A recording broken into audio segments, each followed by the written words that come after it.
Welcome students, I hope you are all doing well. This is Zinia here with another video from STEM International. तो जनाब English book 7 को जो है वो हमने स्टार्ट किया हुआ था एंड स्टूडेंट्स उसका chapter number 7 explore the world को हम लेके चल रहे थे. स्पेशली उसकी एक्सरसाइज को जो है वो हमने इस वीडियो में फोकस करना है. द वेरी फर्स्ट पोर्शन जिसमें MCQs कवर करेंगे, साथ ही साथ ब्लैंक्स हैं और साथ ही शॉर्ट क्वेश्चंस हैं with a small portion of vocabulary that is going to be interesting. So what are we waiting for, right? Come, let's start with it. So we are starting with the exercise of the particular chapter that we are done reading, or that was the the diversity which is all around the world. और उससे related हमारे पास MCQs हैं, blanks हैं, short questions हैं, words और meanings को भी देखेंगे और vocabulary का भी छोटा सा part करेंगे in this particular video. So let's start with it. The first thing is MCQs. The first one, which city is located beside Lake Geneva? तो हमने ये पढ़ा है कि lake के नाम से ही हमें पता चल रहा है it is the city Geneva. So second option is the right one.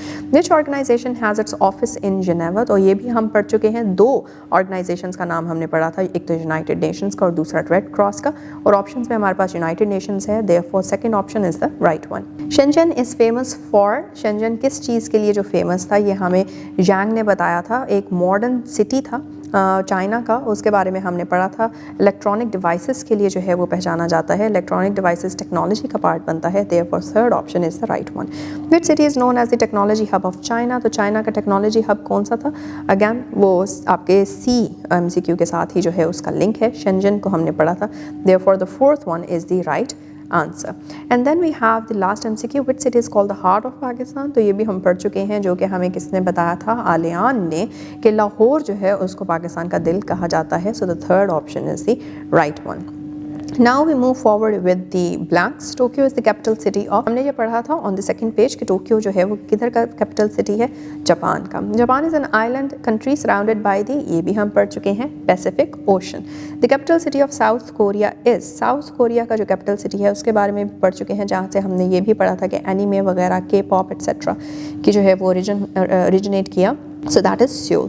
And then Oslo uses a large amount of dash energy, especially electricity produced from water. तो कोई भी ऐसी एनर्जी जो कि इस तरह की रिसोर्स से प्रोड्यूस की जा रही है, जो कि रिप्लेनिश हो जाती है बार बार, जैसे कि पानी है, तो उसको हमने क्या नाम दिया था? Renewable energy, right? So Oslo uses a large amount of renewable energy, especially electricity produced from water. Last blank is Jack explained that Sydney is known for its beautiful dash, the Sydney Opera House and the Harbour Bridge. Harbour Bridge से ही जो है वो हमें hint मिल रही है. It is known for its beautiful harbour, the Sydney Opera House and the Harbour Bridge. जो तीनों चीज़ें हमने पिक्चर में भी देखी थी जैक के बिल्कुल साथ. And then we have some short questions, तो आइए उनको भी देख लेते हैं. The first one is why is Geneva called an international city? तो ये भी हम पढ़ चुके हैं. क्यों? क्योंकि पूरे दुनिया की जो, जिस तरह हम कहते हैं इंटरनेशनल ऑर्गेनाइजेशंस होती हैं, उनके ऑफिसेज वगैरह जेनेवा में are located. Therefore it is known as an international city. तो मुल्क दुनिया भर से, कई ममालिक से जो हैं वो लोग अपने काम के लिए इन जेनेवा आते हैं, क्योंकि वो इन इंटरनेशनल ऑर्गेनाइजेशंस में एम्प्लॉय होते हैं. And then what makes Tokyo a modern city? Tokyo के बारे में भी हमने पढ़ा कि ये टोक्यो की मॉडर्निटी किस वजह से है. तो हमने देखा कि उसके अंदर स्मार्ट ट्रांसपोर्ट सिस्टम्स हैं, उसके अंदर रोबोट्स जो हैं वो हैं, कंप्यूटर्स हैं, वीडियो गेम्स हैं, और इवन जो है वो लोग जब पे कर रहे होते हैं तो वो क्या करते हैं कि उनके सारे के सारे डिजिटलाइज्ड तरीके हैं रहने के. तो मॉडर्न लाइफ जो है वो, जबकि अपना ट्रेडिशनल चीज़ों को भी लेके चलते हैं, लेकिन मॉडर्न लाइफ भी उनकी बहुत ही ज़्यादा हाई है. इसलिए लोगों का जो लाइफ स्टाइल है वो भी एक हाई स्टैंडर्ड, हाई क्वालिटी का है. तो इस वजह से टोक्यो मॉडर्न सिटी कहलाता है. And then we have why Shenzhen important. तो शेंजन की इंपॉर्टेंस भी हमने देखी थी कि वहाँ पे स्मार्टफोन्स, मोबाइल फ़ोन्स और कंप्यूटर्स जो हैं, ये चीज़ें जो हैं वो वहाँ पे बन रही हैं. टेक्नोलॉजी का हब है चाइना का. सो इस वजह से शेंजन जो है वो अहम एक शहर है चाइना का. How does Oslo protect the environment? तो ओस्लो को हमने देखा कि वो कैसे प्रोटेक्शन दे रहा है, क्योंकि Oslo is also known as a green city.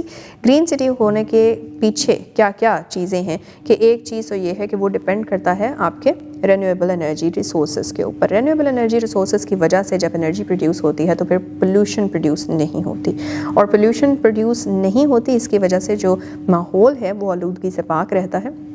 And therefore इस तरीके से ओस्लो अपने इन्वायरमेंट को बचा लेता है या फिर महफूज रखता है। और भी इसमें चीज़ें हैं। ओस्लो में लोगों के बारे में आपने पढ़ा था कि वो कन्वेंस के लिए या एक जगह से दूसरी जगह जाने के लिए इलेक्ट्रिक कार्स का इस्तेमाल करेंगे, इलेक्ट्रिक बसेस का इस्तेमाल करेंगे, बाइसिकल्स का इवन इस्तेमाल करेंगे और ट्रेन्स पे ट्रैवल करना ज़्यादा सही समझते हैं। सो इन सारी चीज़ों की वजह से भी आलूदगी कई दर्जे कम हो जाती है। Right a paragraph about Lahore and it's cultural importance. अब आपने क्या करना है कि जिस तरह से आलियान ने जो है वो लाहौर के बारे में बताया, आप भी लाहौर के बारे में एक छोटा सा पैराग्राफ लिखेंगे जिसमें आप उसकी कल्चरल जो इम्पोर्टेंस है, अहमियत है, उसमें लिखेंगे। उसमें आप ढेर सारी चीज़ें लेके आ सकते हैं। जो कॉलोनियल लेगेसी है उसके बारे में भी लिख सकते हैं। जो आपको पता है कि मुग़ल आर्ट था या फिर मुग़ल जो बिल्डिंग्स वगैरह थी उनके बारे में भी आप लिख सकते हैं कि क्या क्या चीज़ें हमारी कल्चर का पार्ट बनी, कितनी डाइवर्सिटी है यहाँ पे, उन सब के बारे में लिख सकते हैं। तो एक छोटा सा पैराग्राफ उसका लिखना है। And with that we move forward on page 76 we have 2 tables of words and meanings. तो वर्ड्स में हम देखते हैं कॉन्टिनेंट है, मीनिंग क्या है, one of the large land areas of the earth. एक कॉन्टिनेंट क्या होता है कि एक अर्थ का एरिया है जो कि ड्राई लैंड है और वो ड्राई लैंड बहुत ही बड़ा होता है और उसमें कई ममालिक जो हैं वो फिट हो जाते हैं। इस तरह के एरिया को हम क्या कहते हैं, continent. Then we have culture, the way of life, traditions and customs of a people. तो किसी के भी रहने सहने का तरीका, लोगों के जो ट्रेडिशंस हों, लोगों के जो कस्टम्स हों, जिस तरह से वो चीज़ों को नॉर्मल समझते हैं, सोशली मोबलाइज करते हैं, एक दूसरे के साथ रहते हैं, बर्ताव होता है उनका, एक दूसरे के साथ बिहेवियर है उनका, तो उसको कल्चर कहते हैं। Then tradition, customs and beliefs pass from one generation to another. कोई भी ऐसा बिलीफ, कोई भी ऐसे कस्टम्स जिस तरह से हमने पहले मेंशन किए, जब एक जनरेशन से दूसरे जनरेशन, फॉर एग्जांपल आपके मॉम डैड से आपको जो है वो सीखने को मिल रहे हैं और इसी तरह से आगे, या फिर उन्होंने सीखे थे अपने अम्मा अब्बा से, सो ये इसको हम ट्रेडिशन कहते हैं। Then we have innovation. Innovation means a new idea, method or invention. कोई भी नया आइडिया हो, कोई भी नया मेथड हो, कोई भी नई चीज़ इन्वेंट करे तो उसको इनोवेशन कहते हैं। Then we have renewable, something that can be used again without running out. ये भी हम डिस्कस कर चुके हैं कि कोई भी ऐसी चीज़ जो कि रिप्लेनिश हो जाए, जिसकी क्वांटिटी में कमी ना आए, वो दोबारा से जो है वो उसी क्वांटिटी की हो जाए, तो उसको हम रिन्यूएबल रिसोर्स कहते हैं। Then we have another word that is hydro power, electricity produced using water. पानी का इस्तेमाल से जो बिजली बनती है उसको हाइड्रो पावर कहा जाता है। And then we have population, the number of people living in a place. एक जगह पे जितने लोग रहते हैं, जितने लोग रहें, वो हेड काउंट जो होता है उसको ओवरऑल क्या कहा जाता है, population. Then we have landmark, a famous or important place. कोई भी मशहूर या अहम जगह हो तो उसको लैंडमार्क कहा जाता है। जिस तरह एग्जाम्पल के तौर पे हमने पढ़ा Minar Pakistan. Then we have wildlife, animals living in nature. जो जानवर नेचर में रहते हैं, डोमेस्टिकेटेड नहीं, जिस तरह बिल्लियाँ या डॉग्स जो कि आपके घर में पेट्स हों, उनके अलावा जो नेचर में जंगलात में रहते हैं उनको वाइल्ड लाइफ कहा जाता है। Then we have glacier, large mass of ice moving slowly. Ice की एक पूरी की पूरी मास है, जिस तरह से मैंने आपको बताया था बर्फ़ का लेक समझ लें, और वो जो है थोड़ा थोड़ा करके जिस तरह रिवर फ्लो करता है, इसी तरह से वो पूरा का पूरा आइस का मास भी फ्लो कर रहा होता है, उसको ग्लेशियर कहा जाता है। Now below we have read and respond. Read about the continents of the world using the internet and books from the school library. Then fill in the table below. तो आपने क्या करना है कि आपने continents के पहले तो continents पढ़ने हैं कि कौन कौन से continents हैं वर्ल्ड के. I hope you know them. If not तो इंटरनेट का इस्तेमाल कीजिए, किताबों का इस्तेमाल कीजिए, स्कूल लाइब्रेरी जाइए और ये चीज़ें फाइंड आउट कीजिए. पहली चीज़ continents के नाम, और फिर हर continent का एक स्पेशल फीचर जो है वो आपने उसके नाम के आगे लिख देना है.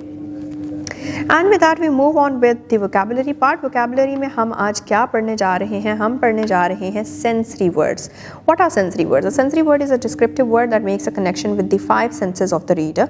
Sensory words create an impact on the reader's mind, leaving a mental image that triggers imagination.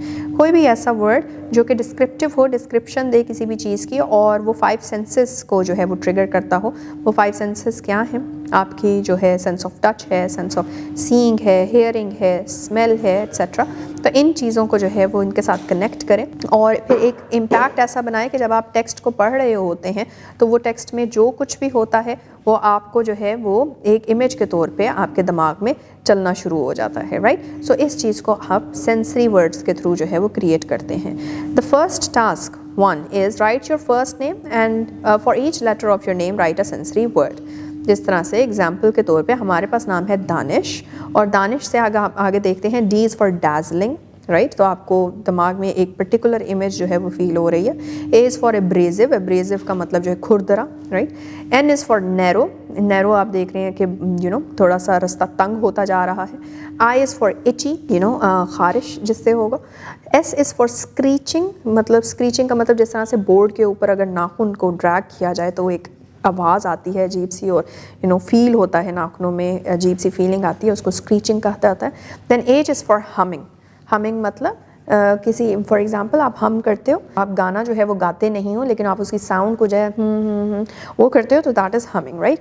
तो इस तरह से what you are gonna do is कि अपने नाम को आपने सारों के लेटर्स एक एक करके लिख लेने हैं और हर लेटर से जो भी सेंसरी वर्ड आपको फील हो के है तो आपने उसको उसके आगे लिख लेना है. What sensory words are used in the text, explore the world. तो अब आपकी एक और टास्क ये है कि आपने इस चैप्टर को एक बार दोबारा पढ़ना है और इसमें से आपको जोन से भी सेंसरी वर्ड्स मिलते हैं उनको आपने अंडरलाइन करते जाना है. Next we come to words. Sensory words हो गया. Next we have connotative and denotative meaning of words. तो अब ये क्या होते हैं, आइए उनको भी पढ़ें. Words can carry different meanings depending on how they are used in a sentence or situation.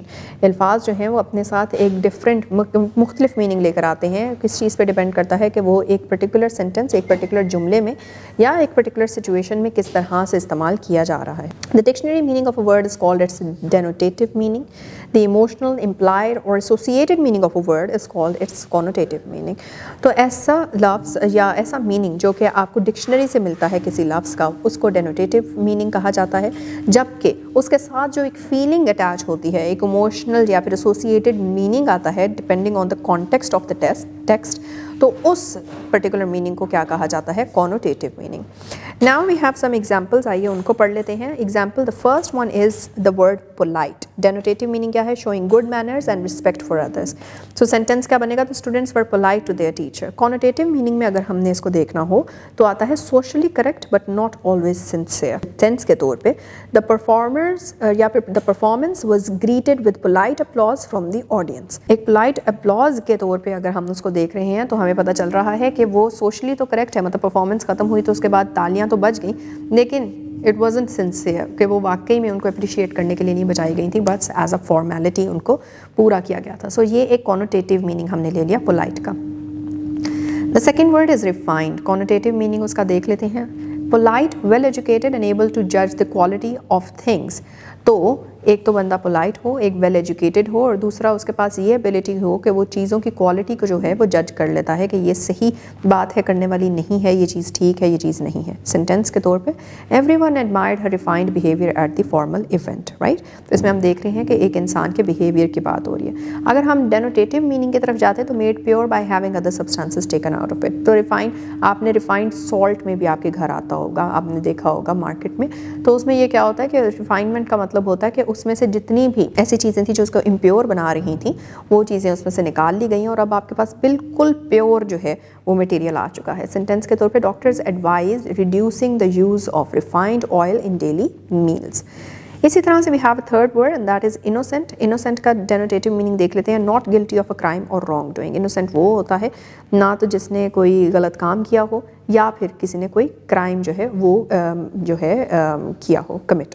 Sentence क्या आ जाता है, द जज declared the man innocent after the trial. के ट्रायल के बाद जज ने उस इंसान को जो भी था जिसके ऊपर एक पर्टिकुलर बनाया गया था एजम्पशन कि उसने कोई गलत काम किया है, उसको इनोसेंट करार दिया गया. कॉनोटेटिव मीनिंग में आ जाता है pure, gentle and free from bad intentions. ऐसा कोई भी इंसान जो कि प्योर है, दिल का साफ है, जेंटल है और किसी भी बुरी इंटेंशन से पाक है तो उसको हम इनोसेंट कहते हैं. सेंटेंस के तौर पे her innocent smile made everyone trust her. Make sense, right. The last word is warm. Connotative meaning देख लें, kind, friendly and caring. Sentence के तौर पे they gave us a warm welcome at the ceremony. तो इसका क्या होगा कि गर्म जोशी से मिलना जो है वो इसका कॉनोटेटिव मीनिंग है. डेनोटेटिव मीनिंग की तरफ आते हैं तो having a moderately high temperature, right. Warm का मतलब होता है वार्म वेदर की बात करें तो इसका डेनोटेटिव मीनिंग जो है वो ये है डिक्शनरी के लिहाज से कि वार्म टेम्परेचर है. तो सेंटेंस में आ जाता है the room felt warm during the afternoon. Now what you're going to do is the third task which is provided, that is use a dictionary and find the connotative and denotative meanings of the given words and use them in your own sentences. आपके पास 4 words हैं, ambitious, cheap, bright and cold. इनके connotative meanings भी आपने ढूंढने हैं, इनके डेनोटेटिव meanings भी आपने डिक्शनरी से ढूंढ लेने हैं, और फिर उसके बाद आपने इनका एक एक जो है वो अपना सेंटेंस क्रिएटिवली बना लेना है। Alright students, now that we're done with our first portion, I hope कि इससे बहुत सारी values as we were doing the short questions especially, उसमें हमने जो है वो बहुत innovatively सोचने की भी जो है वो कोशिश की। Also कुछ values को हमने reinforce किया। चैप्टर नंबर 2 भी आपको याद आ रहा होगा यहाँ पे, राइट? सो इन सारी चीज़ों को, इन सारी values को जो है वो हम किस तरह से अपनी लाइफ में परसू कर सकते हैं, अपनी लाइफ का पार्ट बना सकते हैं, ये भी हमने सोचना है। एंड विद दैट वोकैबुलरी में जो चीज़ें हमने नई सीखी हैं उसको किस तरह से अपने रिटन एक्सप्रेशन के अंदर हम एम्बेड कर सकते हैं, अपना रिटन एक्सप्रेशन किस तरह से इवॉल्व कर सकते हैं, all of that will only come अगर आप प्रैक्टिस करते रहेंगे। So I hope that you will keep on practising. मिलते हैं with the next video, with the next portion of this particular exercise. Till then take care and अल्लाह हाफिज़।